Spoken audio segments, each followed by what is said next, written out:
ಕೆಲವು ಒಂದು ಹತಾಶೆ ಮನೋಭಾವದಿಂದನೇ ಏನೋ ಗೊತ್ತಿಲ್ಲ, ನಮ್ಮ ಗೌರವಿತ ಮುಖ್ಯಮಂತ್ರಿಗಳಿಗೂ ಕೂಡ ಸಣ್ಣೋರು ಮಾಡುವಂಥ ಒಂದು ಮುಜುಗರ ವ್ಯಕ್ತಪಡಿಸುವಂಥ ಒಂದು ಪ್ರಯತ್ನ ನಮ್ಮ ಜಿಲ್ಲೆಯ ರಾಜಕಾರಣಿಗಳು, ಕೆಲವು ರಾಜಕಾರಣಿಗಳು ಮಾಡಿದಂಥ ಒಂದು ಎಲ್ಲೋ ಒಂದು ಕಡೆ ನನಗೆ ಅನಿಸ್ತಾ ಇದೆ. ಯಾಕೆಂದ್ರೆ ಆಗಲೇ ನಮ್ಮ ಹಾಲಪ್ಪನವ್ರು ಹೇಳಿದಾಗೆ ನಾನು 25ನೇ ತಾರೀಕು ಜೂನ್ ಸಂಜೆ ಹೋಗಿ ಗೌರವಿತ ಗಡ್ಕರಿಜಿಯವರನ್ನು ಭೇಟಿ ಮಾಡಿದೆ. ಏನು ಹೇಳಿದೆ ಗಡ್ಕರಿಜಿ ಹತ್ರ? ಈ ಒಂದು ಸೇತುವೆಯನ್ನು ಆದಷ್ಟು ಬೇಗ ನಾವು ಇನಾಗ್ರೇಷನ್ ಅನ್ನು ಮಾಡಬೇಕು, ಅದರ ಒಂದು ನೀರಿನ ಮಟ್ಟ 1819 ಅಡಿ ಇದೆ. ಅವತ್ತು ನಾನು ಹೋದಾಗ, ಅವತ್ತು ಹೋಗಿದ್ದ ದಿನ 1800 ಅಡಿ ಅವತ್ತಿನ ಒಂದು ಲೆವೆಲ್ ಇತ್ತು. ಲಾಂಚಿಗೆ ದಾಟಬೇಕು ಅಂದರೆ 1810ರಿಂದ 11 ಕೂಡ ಆ ಫೀಟರು ಕೂಡ ದಾಟುತ್ತೆ. ಇನ್ನೊಂದು ಅಡಿ ಹೆಚ್ಚಾದರೂ ಕೂಡ ಲಾಂಚು ನಿಂತೋಗುತ್ತೆ. ದಿನಕ್ಕೆ 2 ಅಡಿ ನೀರು ಹೆಚ್ಚಾಗ್ತಾ ಇದೆ. ಇನ್ನೊಂದು ವಾರದಲ್ಲಿ ಈಗ ಬರ್ತಿರುವಂಥ ಶರಾವತಿ ಕಣಿವೆಯ ಸುತ್ತಮುತ್ತಲು ಬರ್ತಿರುವಂಥ ಮಳೆ ನೋಡಿದ್ರೆ ಸಮಸ್ಯೆ ಆಗುತ್ತೆ. ದಯಮಾಡಿ ತಾವು ಬಂದು ಉದ್ಘಾಟನೆ ನೆರವೇರಿಸಿಕೊಡ್ಬೇಕು ಅಂತ ಹೇಳಿದಾಗ ಅವರು ಒಂದೇ ಮಾತು ಹೇಳಿದ್ರು, ಅಧಿವೇಶನ ಬೇರೆ ಶುರುವಾಗುತ್ತೆ, ಅಧಿವೇಶನ ನಂತರ ಬರ್ಬೋದಾ?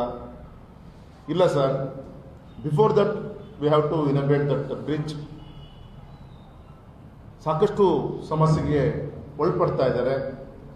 ಮತ್ತು ಇನ್ನೊಂದು ನನಗೆ ಆ ಮಧ್ಯದಲ್ಲಿ ಒಂದು ಆದಂಥ ಘಟನೆ ಏನು ಅಂದರೆ, ಆ ಭಾಗದ PS ಅಶೋಕ್ ಅಂತ ಹೇಳಿ, ಅವ್ರ ಮಗಳು ಶಶಿದೇವಿ ಅಂತ ಹೇಳಿ ಫೋನ್ ಮಾಡ್ತಾರೆ ಸಂಜೆ 5 ಗಂಟೆಗೆ. ಚೆನ್ನಣ್ಣ ಫೋನ್ ಮಾಡಿ, ಸರ್ ನನ್ನ ಮಗಳು ಬಾಣಂತಿ, ನನ್ನ ಕೈಯಲ್ಲಿ ಹಸುಗೂಸಿದೆ,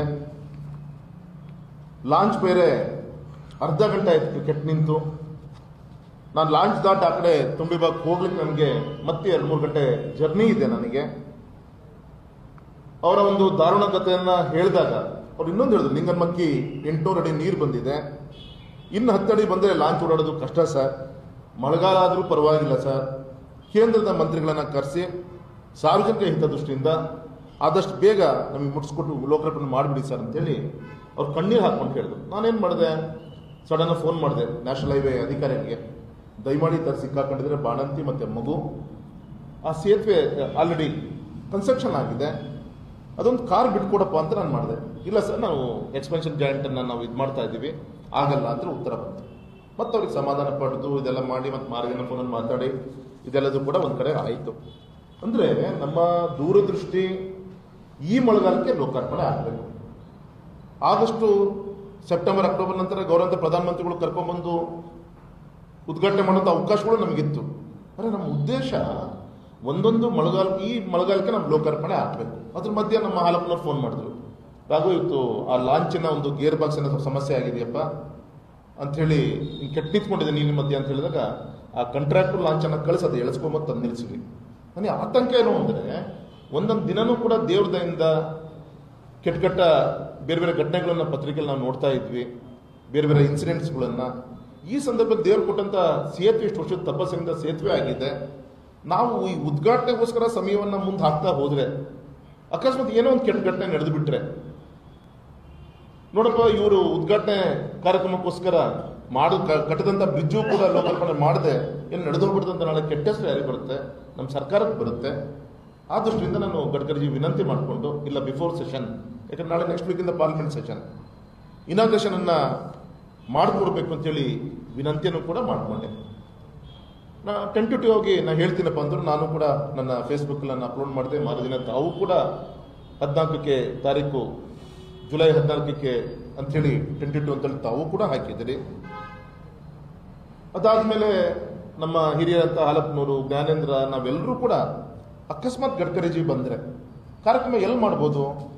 ಆ ಜಾಗ ನೋಡ್ಲಿಕ್ಕೋಸ್ಕರ ನಾವು ಸಿಗುಂತೂರು ತುಂಬಿ ಆ ಭಾಗ, ಯಾಕೆ ಒಬ್ಬ Z+ ಕೆಟಗರಿ ಇರುವಂಥ ಒಬ್ಬ ಮಂತ್ರಿ ಮಳೆಗಾಲದಲ್ಲಿ ಬರ್ತಾ ಇದ್ದಾರೆ, ರಾಜ್ಯದಲ್ಲಿ 1000 ಕೋಟಿ ಕೊಟ್ಟಿದ್ದಾರೆ. ಕಾರ್ಯಕ್ರಮ ಬೇಕಾದ್ರೆ ಬೆಂಗಳೂರಲ್ಲೇ ಮಾಡ್ಬೋದು ಅಥವಾ ಡೆಲ್ಲಿಲಿ ಕೂತ್ಕೊಂಡು ವರ್ಚುವಲಿ ಮಾಡ್ಬೋದು.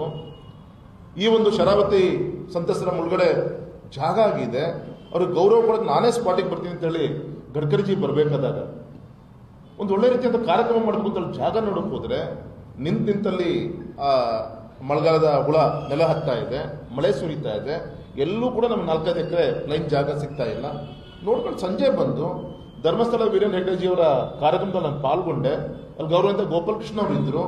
ಹೇಳಿದೆ, ಗೋಪಾಲಕೃಷ್ಣ ಅವರೇ ಈ ಥರ ಹೋಗಿದ್ವಿ, ಯಾಕೋ ಅಲ್ಲಿ ಜಾಗ ಯಾವುದು ಸರಿಯಾಗಿ ಕಾಣ್ತಾ ಇಲ್ಲ, ಅಲ್ಲಿ ಜಾಗ ನೋಡ್ಲಿಕ್ಕೆ ಹೋಗಿದ್ನಪ್ಪ ಅಂತಲೂ ಕೂಡ ವೇದಿಕೆಯಲ್ಲಿ ನಾನು ಅವ್ರಿಗೆ ಮಾತಾಡಿದ್ದೀನಿ. ನನ್ನ ವಿಚಾರ ನೋಡ್ಕೊಂಡು ಬಂದ್ಮೇಲೆ ಹೇಳಿದ್ದೀನಿ.